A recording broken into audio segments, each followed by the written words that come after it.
to take shape.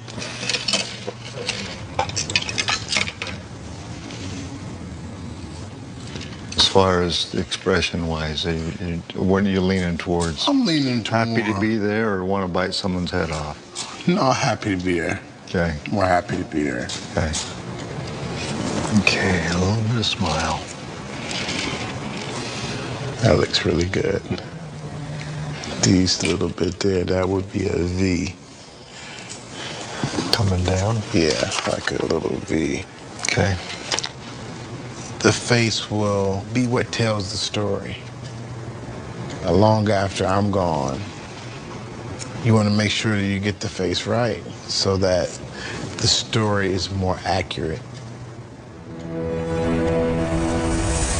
You gonna be a football player when you grow up? Today is the best day of your life. Believe Give it. me 18 years of daylight. That's all. Greatest leader I've ever known. What a ride it's been! We're going home! I'm going Bettis Detroit, baby! I'm going home, Bettis Detroit!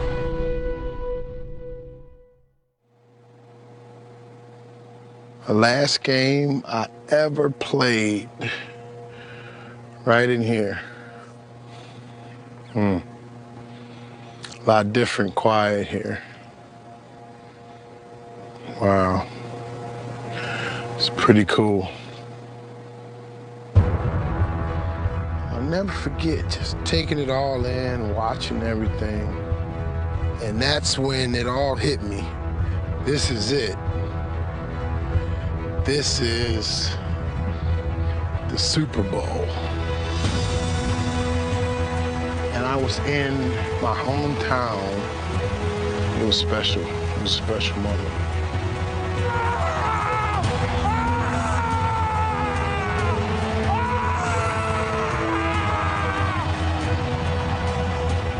Jerome Bettis' football life ended where it began, in Detroit, Michigan. But in many ways, the bus never left home. Family was the foundation throughout his career. Before every game, I always know where my mom and dad are. Once I found them, I give them a chest pump. That's just because they were so much a part of my football life. They came to every single game that I played. That's the whole fam up there. Whatever he did, we did. If it was 3 degrees below zero and he was playing, we were sitting there, froze solid, watching him play. In Pittsburgh, Bettis found a second home and became the patriarch to a new generation of Steelers. We were just so close as a family, and him being the big brother to the whole group. I followed everything you told me. You was a mentor to me from the word go. The blueprint you gave me was for real, and I love you for that. You talk about the family. I think it starts with Mama Bettis. You're a mom to all of us and teammates. You welcome us all to your home. Welcome home. You're in our hometown. We're going to take care of you. We're going to feed the guys. That's just who they are. It's all about family, and it's all about kind of taking care of your people. Welcome to my house, sir. Welcome home. Thank you. Appreciate that. Appreciate it. I take things that I've learned as a leader from him and tried to do the same thing that he did with me and with young guys, with our young guys that I've had. That's how you be a leader. That's how you be a leader. He represented everything I believed in the game of football. There's no question he's held as a standard that a lot of our players look to when they want to try to understand what it is to be a Steeler. He is the personification of Steeler football. Today's Steeler, they look up to him in the way that he looked up to Joe Green. When you think of the Pittsburgh Steelers, you think of run game.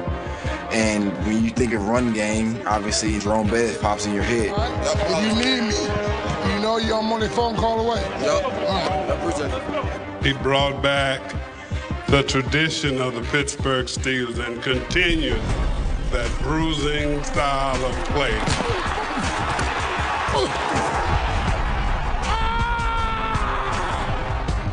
He's one of the greatest. Hurt, limping, whatever it was, he was going to give you everything he had. When I think of Hall of Famers, it's people like him who gave it their all. Please understand that this night, it's not about me. It's about all those who have impacted my life. The extended Bettis family now includes those enshrined in the Pro Football Hall of Fame, and every kid from Detroit who one day hopes to get there. You guys need to understand that these decisions in life can change your life, can impact your life, and can derail you from all your dreams. No one knows that better than Jerome Bettis, the player who ended his career a hometown hero, almost never made it out of Detroit.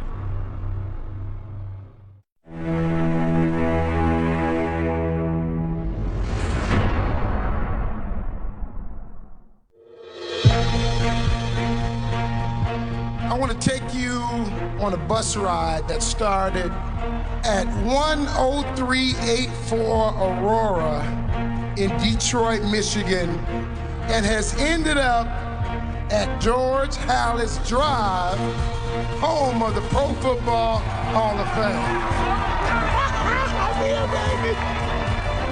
He deserves to be in the Hall of Fame. He's a good individual. He's a great athlete. I wish everybody could be like Jerome Bettis.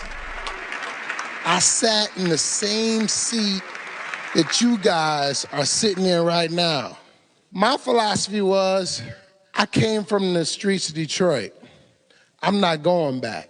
So I'm going to do whatever it takes for me to be successful.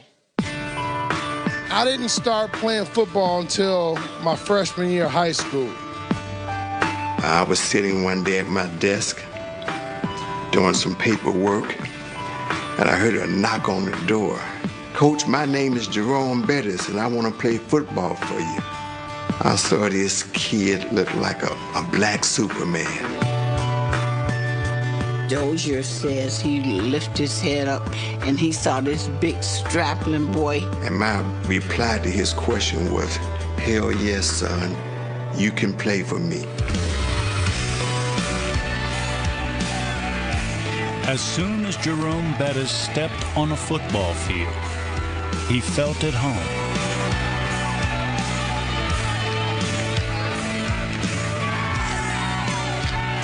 I was the #1 fullback in the country, and I was a #2 linebacker. I was a better linebacker in high school than I was a running back. Please take time to view this highlight film that I've put together for you and evaluate my players. 6 feet, 235-pound fullback linebacker, runs a 4.5 40. He is a 3.5 grade point average student. Bettis was beginning a path that would lead to football immortality, but he almost strayed in a much different direction. I got a report. Said, Coach, Jerome is trying to sell drugs. So what do you mean? It's not Jerome. Drugs were all over. It was very prevalent in my neighborhood. Some of my friends, we had an opportunity to now sell drugs. The guys he was hanging around with were killers. I told him, you want money? You're gonna be an instant millionaire if you go to pros. So I called his mother up and explained what was happening. He said, you have $1 million baby. He's about to make a mistake and ruin his career. My husband and I, we instilled that in those kids, right and wrong, and that's something that you don't do. I was blue in the face, and my God, it worked. It worked. He stopped, and I guess he knew it was wrong. I don't know. I don't know, but it worked. It kind of struck a nerve to the point where I said, okay, well, I am going to stop. I'm going to give it all up, and I'm going to pursue football as a dream. When my father sent me off to college, he told me one thing. He said, son, I'm sending you off to school. I don't have much to give you, but I have a good name, so don't mess it up. Well, Dad, I hope I made you proud.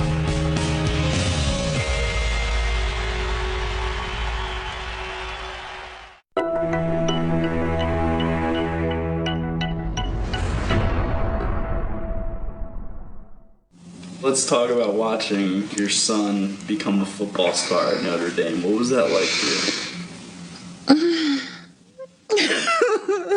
It was incredible. In his first year as the starting fullback at Notre Dame, Jerome Bettis had 20 touchdowns, a single-season school record that still stands. That's his third touchdown of the game. 6 for 6, baby! I was the announcer at Notre Dame when he was in college. When you saw this guy touch the ball, you just kept thinking, that's not possible. Something that big can't move that fast with those kind of moves. Jerome was unbelievable. They could not stop him. I knew he was first-round draft pick. The Los Angeles Rams select Jerome Bettis, running back of Notre Dame. I wanted the right team for me. Chuck Knox was the head coach. He had a reputation for running. They called him Ground Chuck because he loved to run the football. He envisioned me as a tailback, not as a fullback. And I think that decision changed my life.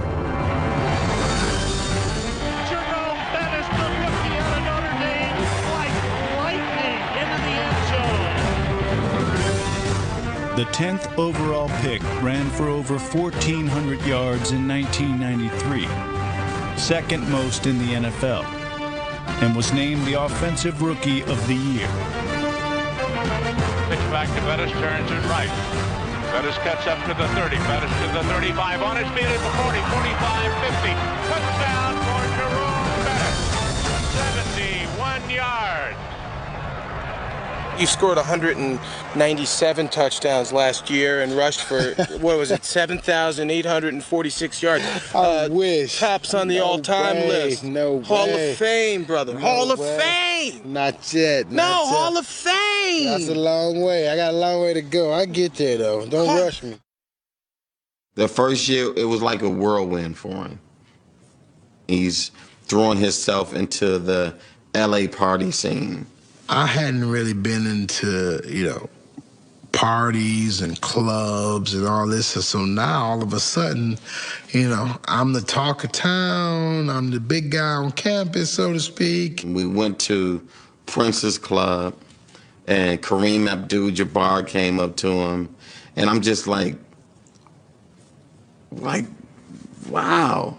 Arsenio Hall, Eddie Murphy, Magic Johnson. I'm saying to myself, you've got to be kidding me. He was big time in California, and I'm thinking he doesn't need to be out there. I said he's going to get caught up in these drugs and all this drinking and the women.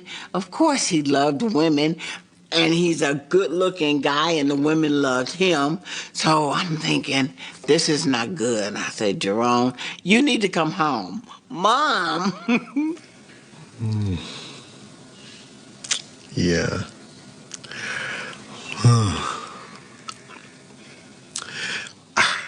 it was like discouraging.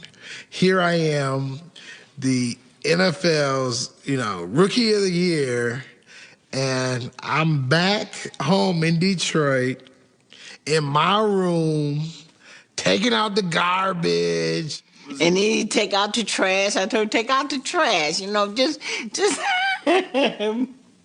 I told Mom and Dad, I said, we got to talk about this girls in my room thing.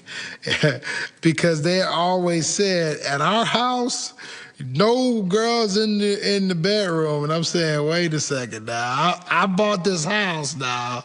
We got to talk about that rule. So we had some issues we had to iron out.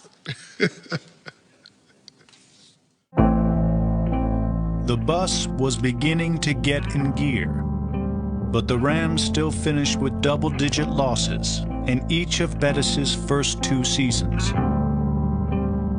Coming from a school where we won 90% of the time, it was eye-opening, like, wait a minute, man, we suck.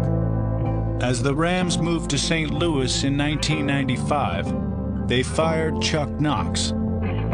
New head coach Rich Brooks began his tenure without his star running back.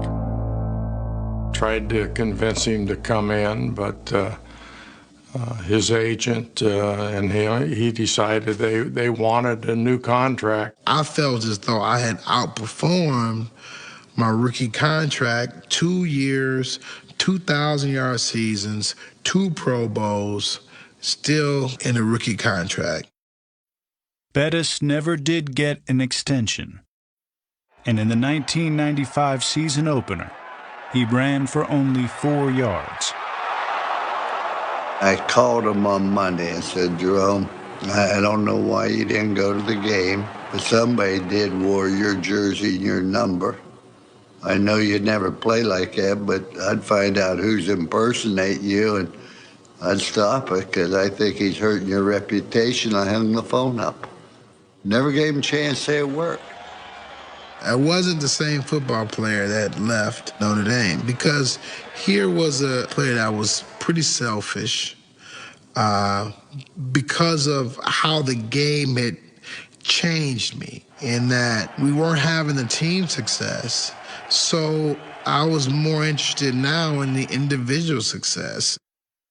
By the end of the year, the Rams' former workhorse was phased out of the offense, averaging 6 carries over the final 6 games.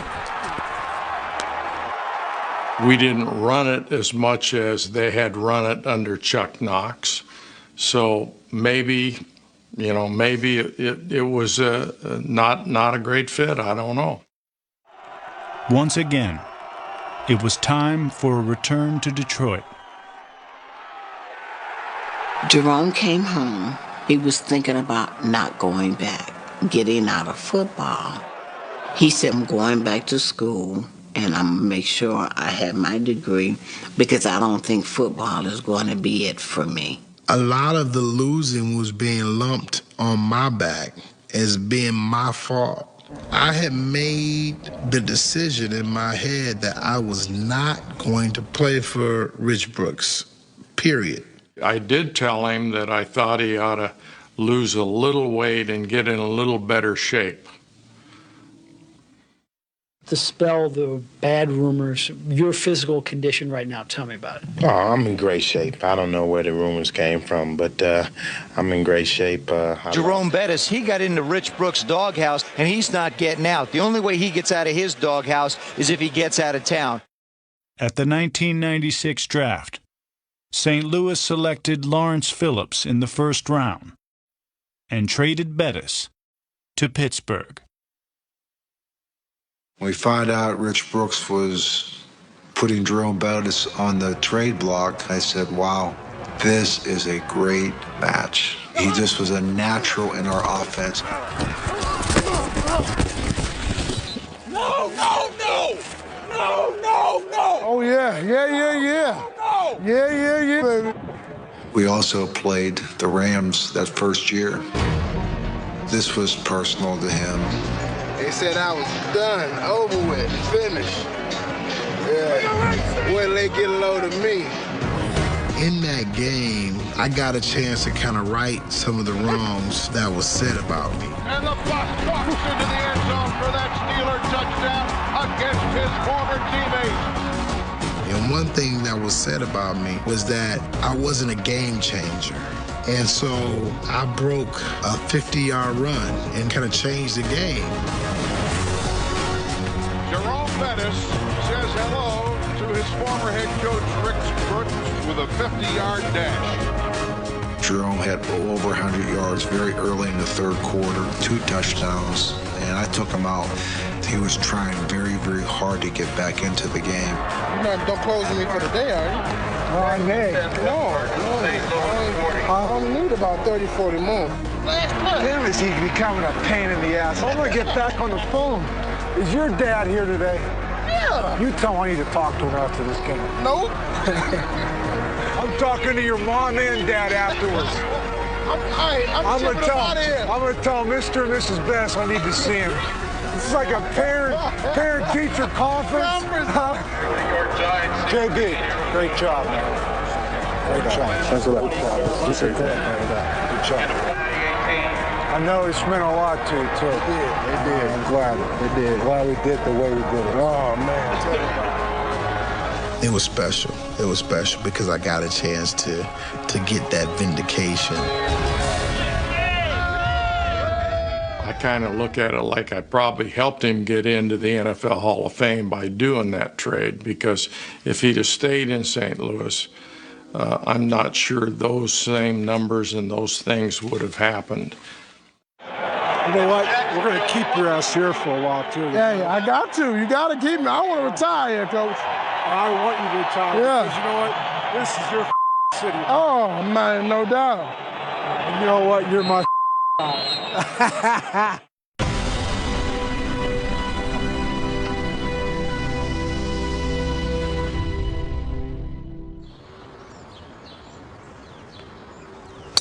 Woo! Not bad? Yeah, good job, Mom. Nice shot for the first one. Good job, Mom. All right, let's go. Jerome is very competitive. There we go. Whether it's the golf course or it's bowling. Our very first date in Pittsburgh, we were holding hands in the car, and I felt his thumb on top of my thumb, and I thought, that's strange. So I moved my thumb again, and his thumb went back on top. And I thought, this is so odd. He thought I was having a thumb war with him, but more importantly, he was holding my thumb down. I'm like, this is our first date in this city, and we're doing thumb war when I wasn't. So Jerome is competitive, period. It doesn't matter the setting. Woo! And he likes to brag when he wins. How easy is that? He does this crazy ninja dance that, you know, is his thing. And he starts kicking and hitting and, you know, makes it wah! And then he chops us all up, you know, in the process, and it's like his victory dance. If I don't get on, I give you $5 a piece. $5 a piece. Ah! Go! Go! Yeah! Ah!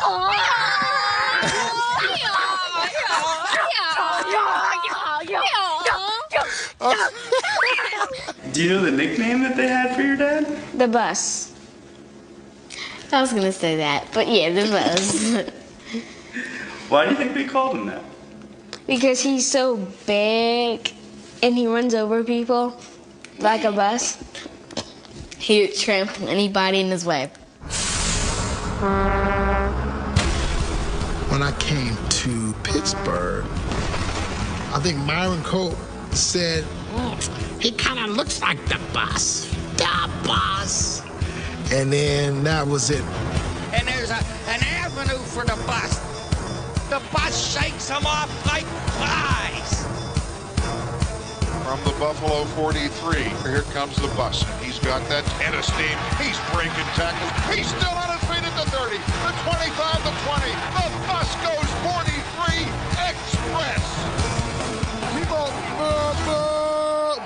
I mean, he got me fired up. When he would make runs, it got me excited. I probably at times was living through him.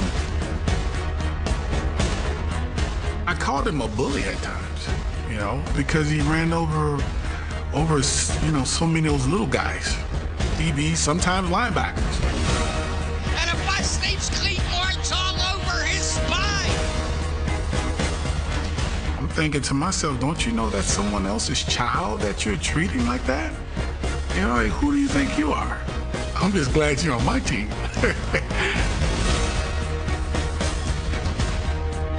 Hitting JB is like hitting a tree stump. When you hit him, he's just so solid and low to the ground that it's, and it's like, oof, okay. Every game, JB was coming. His size was one thing, but the way he played, you would think he was a scat back. He had the best feet for a big man that I've ever seen. He could jump cut in a hole, but at the same time, he's doing it at 240, 245 pounds. The quick feet is hereditary. Jerome told us he gets those quick feet from his mother who loves to dance. Jerome Bettis, he is surely the real thing. He ain't no head of lettuce. Joy, Jerome Bettis. I ain't fast, I'm kind of quick. I ain't fast, I'm just kind of quick. In his 10 seasons in Pittsburgh, the bus made very few stops.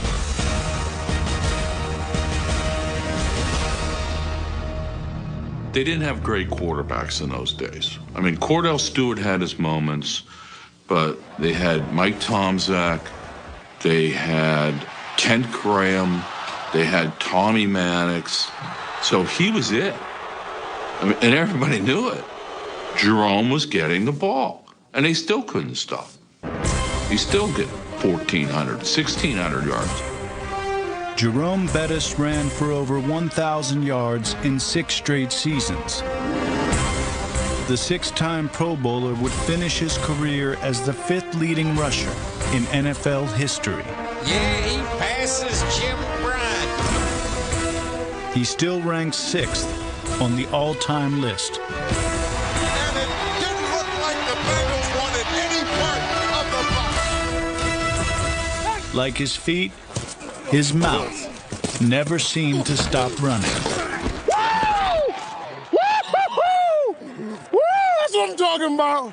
That's what I'm talking about. It got me cranking up now. It cranking me up. Woo, it's gonna be a long day for somebody.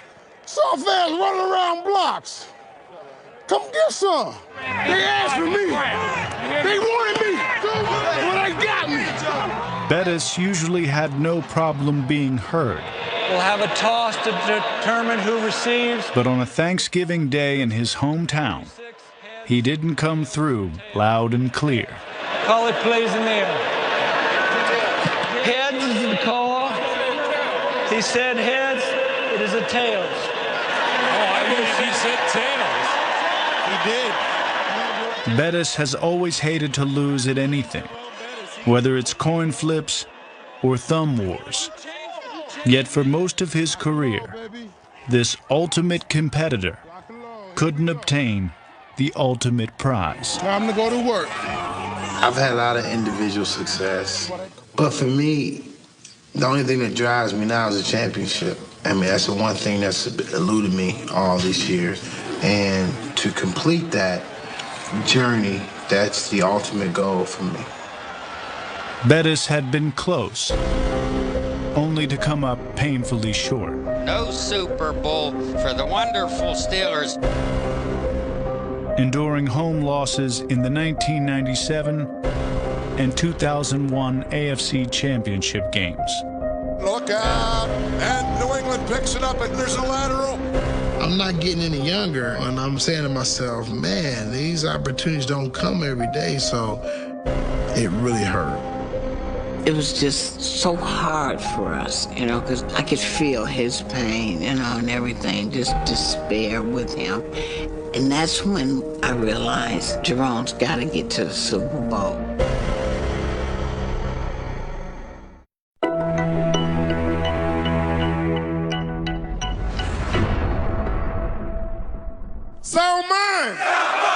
Salmon! Salmon! Salmon! Salmon! 3 times. Oh, yeah, yeah. Yeah, I got chills right now, boy. Got me thinking Ray Lewis out here somewhere. Jerome Bettis has always known how to reach an audience, whether he is giving back to youth football camps in Detroit or promoting summer jobs programs throughout Pittsburgh. Now you get an opportunity to make some money, to put money away if you choose to. Bank account, checking account, all those kind of things. Yeah, man. Mentorship is nothing new to Bettis. He was the big brother that I never had. He's the guy that when I came into the league, kind of took me under his wing and was teaching me what it takes to be a leader. With the little guys, you can do that. You can't be cliquish, You can't just hang out with all the black players at a table. During lunch, go sit with the white guys, go sit with the special teams, go sit with the place kicker, the holder, the free agents, the practice squad guys. That's what Jerome taught me. Bettis even welcomed those who could have taken his job. Hey, look inside, but be a little more patient. Backs like Richard Huntley, You know what I mean? Amos Zaraway, Deuce Staley, You get a chance to make the move inside him and you go. Set him up. and Willie Parker. That's a good spin move. I'm just an undrafted free agent. So when I met him, I just thought he was just going to look at me as like, he's going to be gone. Like, he's just a jersey number. But he put value in me just from the start. He made me believe. He made me think I belong. And that's strong. Jerome Bettis was selfless. Jerome Bettis took less money. Jerome Bettis took less of a role late in his career. It was almost like the lesser role he accepted, the bigger the role he had in our team in terms of leadership. Well, I'll never forget the first day I was here. I was walking in, he was walking out, and I saw him coming. I was like, holy cow, it's Jerome Bettis, You get all excited as a young guy. And he walks right up to me. He's like, Ben, welcome. He opens my notebooks. I got both hands full. He writes Jerome on it, and he writes his number. And he says, anything I can ever help you with, I'm here for you. Don't hesitate to call. And to me, that meant a lot coming from a guy like Jerome. Hey, Ben, the beautiful thing about this, it's just football. That's what's so beautiful. It's just football. Woo! In 2004, the rookie quarterback and the 12th-year runner carried the Steelers to a 15-1 record. That's how you be a leader. That's how you be a leader. And with another home championship game, Bettis was again on the doorstep of his first Super Bowl. Picked up and look out, he's going up the sideline. He's going to walk home for a New England touchdown. Game is over, and I'm pretty sure that I'm retiring, and tears start kind of come down a little bit because I know it's over, and I haven't reached the goal to be a champion. So Ben comes over. I just felt like I had let him down. So I told him, in a lapse of judgment of mine, I said, if you come back, I promise I'll win you a Super Bowl. And I'm thinking to myself, this rookie quarterback. I'm like, man, whatever. And so I addressed the team the next day, and I thank them for being incredible teammates, and that, that was it. That was my last game. A guy like Jerome Bettis,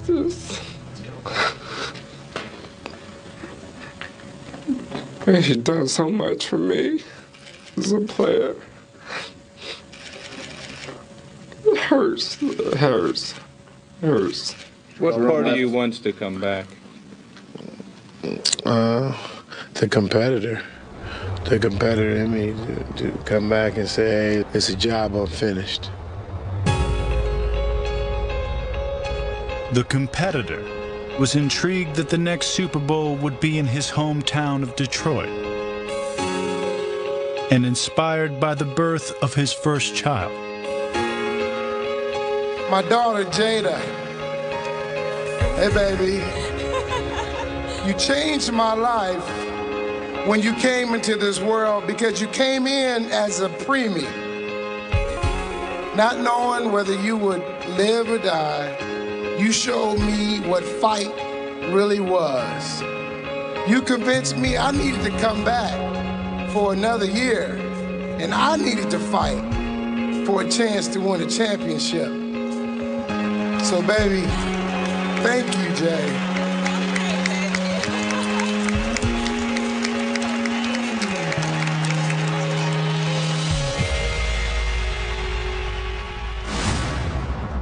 The new dad missed the start of 2005 with an injury, and a 3-game mid-season losing streak left the 7-5 Steelers on the brink of playoff elimination.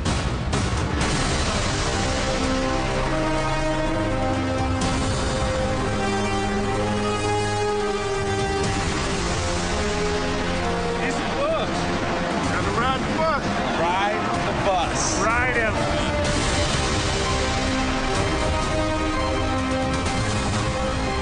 He's on the run. Oh, he got tripped and he's still there. 50, 40. He's at the Bears' 35-yard line. Look at the bus. Run the bus. He got his belt tires on. Bettis delivered with 2 touchdowns and the final 100-yard game of his career.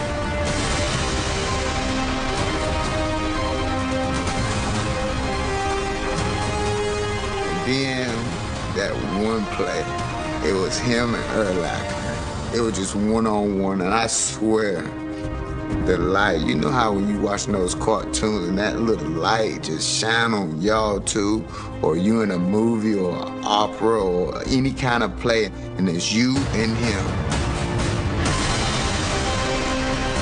Again to the right, and the bus waits, the bus drives, and the bus gets to the goal line. Touchdown, Jerome Bettis.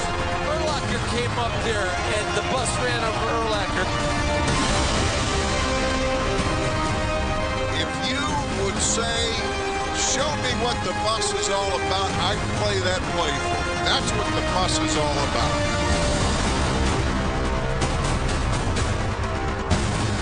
The win over Chicago began a historic run for Bettis and the Steelers.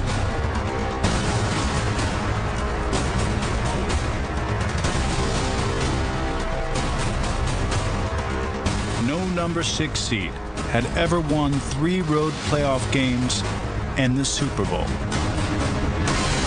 Did buses fly? I'm telling you, he flew over the top that time. Looked more like Walter Payton than the bus.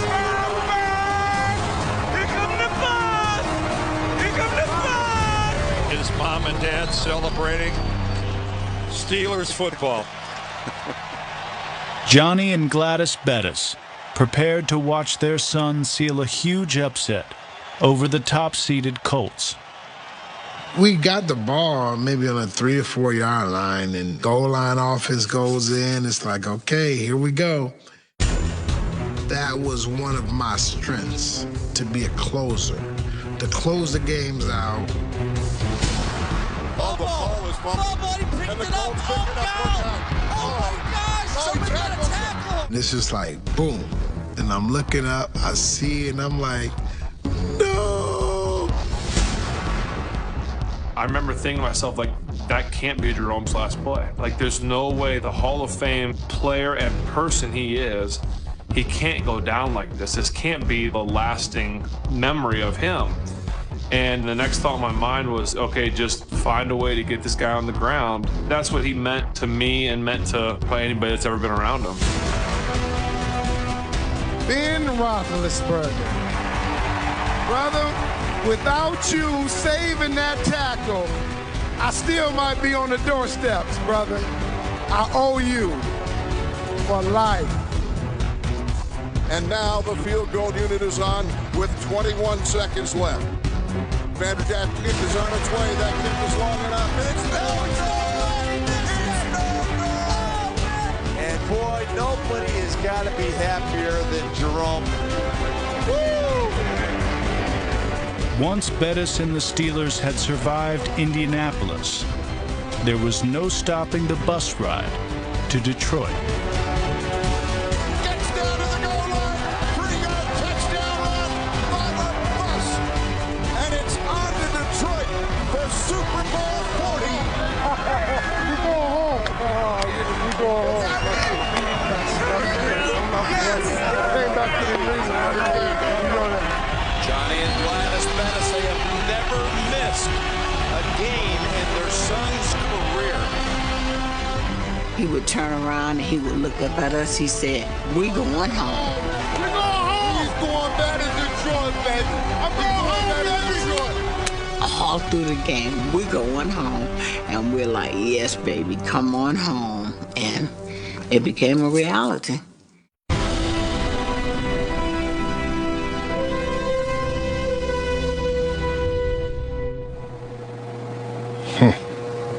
Good to be back. Good to be back. For Super Bowl 40, Jerome Bettis had made it home. And from the time the Steelers arrived in Detroit, wearing his college jersey, Bettis was the toast of the town. I want to present this key to our city to Mr. Jerome Bettis. The Bettis family was also in the spotlight, hosting a team dinner during the week. Hey, glad to be back. We did it before, but it's getting to be a habit now, a tradition, and I think it's a good tradition. This is about to be my last game I'm playing with him. So how do you pay a guy back for everything that he gave you over the last 8 or 9 years? So I said, Bussy, you go ahead and run out. We're going to come behind you. You just take us out on the field and we'll come right behind you. And I'm thinking, all right, well, I'm just going, he said, let's go, and we are going to go. But as he ran out, he thought we were running with him. I'm back there holding everybody.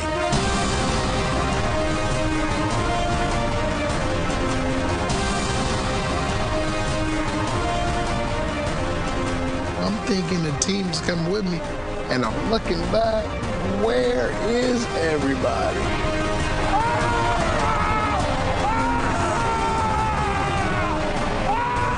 Throughout Super Bowl week, Bettis had been the star attraction.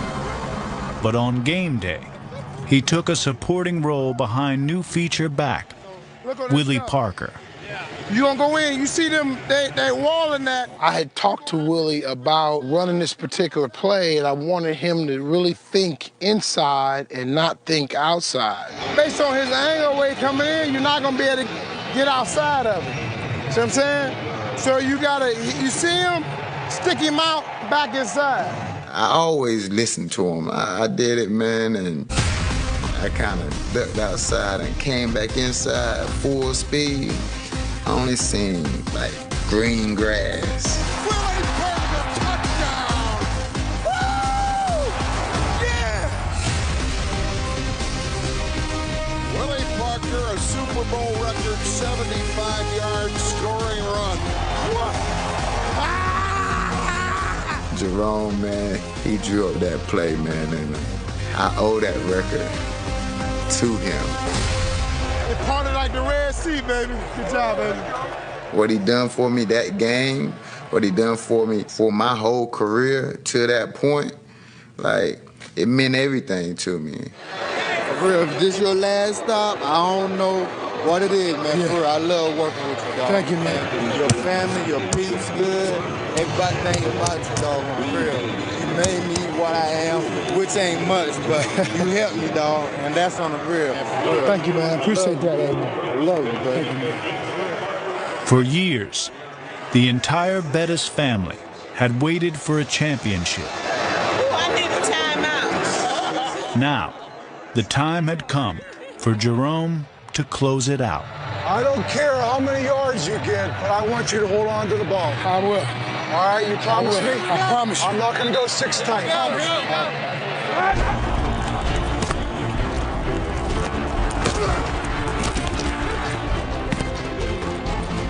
Jerome Bettis coming home. Is this the end of the career? Might be. And what a way to end it. Your hometown in the Super Bowl. And Ben, he had told me a year earlier, you know, I promise you I'm going to get you to the championship. So it was about right here where Ben caught me. I love you, Bussy. I love you, man. You promised, man. You came through, man. You're a champion, baby. Thank you for everything, Bussy. You hear me? Listen, you mean so much to me, man. I'll never forget this. You hear me? I love you to death. You hear me? I love you, Bussy. I love you, baby. Thank you for everything you've done for me. No problem, baby. I love you. Love you. Enjoy it, man. It's well worth it, man. Thank you. Coach, it's been an incredible ride. Thank you for everything. Is this the last stop for the bus? I played this game to win a championship. I'm a champion, and I think the bus is the last stop is here in Detroit. Storybook. It was like, is this really happening to us? Thank God he didn't end it the year before. We got our beautiful daughter, and that gave him a resurgence, and now here he is holding her in one hand and a Super Bowl trophy in the other. I just had tears coming. I was just so happy. He said, Mom, we did it. We did it. I said, son, we are the champs. He said, Mom, we the champs of the world. I said, baby, yes, we are. To win that game and to see my family, it was really a culmination of not only my journey, but their journey as well. They went to every game, so they had seen all the successes. They saw all the failures, so it was really a family experience. I won a championship, but we all won a championship. Johnny Bettis, the 61-year-old father of former Steelers running back Jerome Bettis, has passed away. Bettis apparently suffered a heart attack while driving near his home in West Bloomfield, Michigan. Our thoughts and prayers go out to the Bettis family. That hit me like a ton of bricks, to lose my father, to not be able to spend any more time with him, to tell him that I love him. It was, that was rough. It was. My dad was my hero. He was my biggest fan. This is tough here.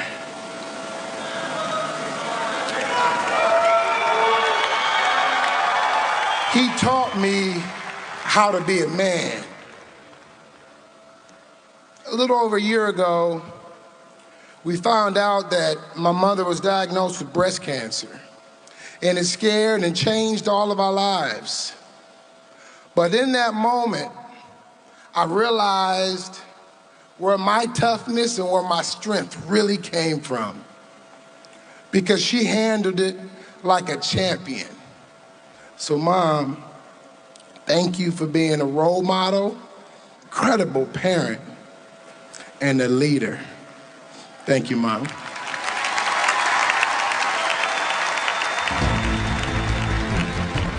The bus ride that began on Aurora Street in Detroit and ended on George Hallis Drive in Canton was a family journey. It makes me feel great. Johnny Bettis once told his son he didn't have much to offer him other than a good name. Jerome Bettis not only held up that name,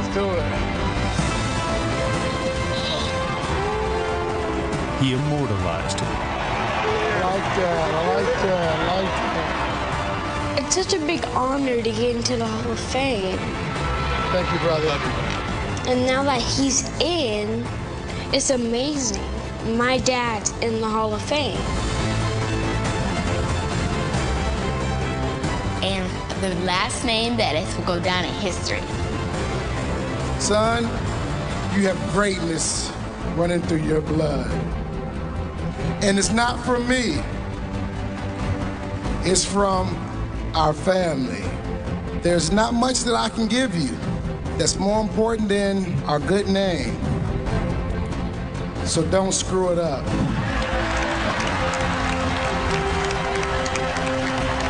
And last, I really thought the bus's last stop was in Detroit at Super Bowl 40, but now I know the bus will always and forever run in Canton, Ohio, home of the Pro Football Hall of Fame.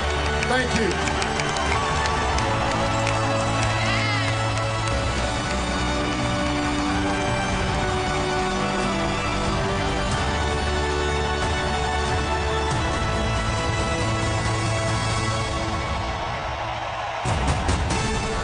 Now I'm at home.